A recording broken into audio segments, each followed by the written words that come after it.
د سالکین دویم قسم ته سالک مجذوب وایي. دا خلک په شورو کې د شریعت پابند وي، خو چې د حق جذبه پې غالب شي نو مجذوب شي او شرعي کوتاهیانې پکې پیدا شي او دا پته نه لګي چې دا بنده کامل مجذوب دی او که کامل سالک.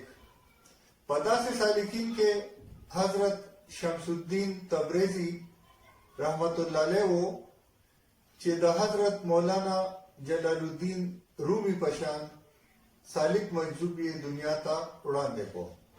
خو راځئ چې د یو مجذوب سالک حضرت شاه کبول اولیاء د ژوند حالات وګورو چې په پېښور او پښتونخوا کې په زرګا خلک د ګمراهۍ نه بهر کړه او په نیغه لار یې روان کړل. د نمک منډی چوک پېښور او ډبګرۍ بازار سره نږدې شاه کبول کالوني د حضرت شاه کبول اولیاء په نوم مشهوره ده. حضرت سید شاه کبول اولیاء رحمت الله علیه په کال 1101 هجری کې په بستان کې پیدا شو.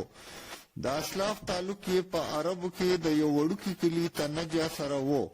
د والد صاحب نوم یې شاه عبدالله او د والدی بیبي نوم یې بیبي فضل و. شجره نسب یې د حضرت سلطان الاولیاء د غوث الثقلین سره ملاویږي. د مزار د ګنبد نه بهر برآمده کې د حضرت شاه کبول خاندانی شجره په یو کاڼي تر حضرت علی کرم الله وجهه لیکل شوې ده.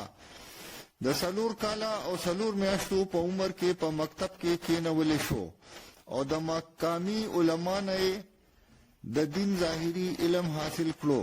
د دې نه پس د والد صاحب په اجازت د باطني علوم د الله د معرفت او مرشد په تلاش کې کراچۍ ته راغلو.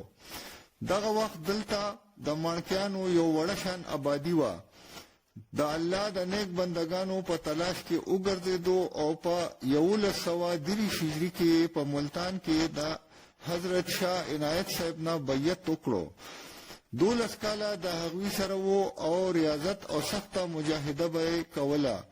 د لنګر دپاره اوبه ډکول د دې ذمهداري وه.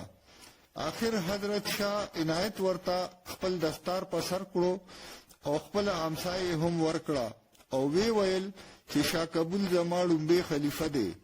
د مرشد له طرفه ورته د شمال مغرب اړخ ته د تلو حکم ورکړی شو. حضرت شاه کبول اولیاء لومبی د ملتان نه د دین تبلیغ دپاره د کشمیر په لاره د هریپور ضلع هزاره کلیا کلي ته راغلو او دلته یې ډېره موده په یو غار کې عبادت او ریاضت وکړو. دغه ځای ته اوس بوره شریف وایي. دغه ځای کې د چیلاکشۍ نه پس یې څه ورځې د دریای سیند په غاړه اټک کې تېرې کړې. دلته یو مشرک داتا دیوان د دوی په کوشش مسلمان شو او باباجي ورله سادي نوم کېښودو. په 1129 هجري کې شاه کبول اولیاء پېښور ته راغلو او په ډبګرۍ کې کوم ځای چې د حضرت شاه عنایت رحمت الله علیه امسا ودرېدله نو هلته یې قیام وکړو.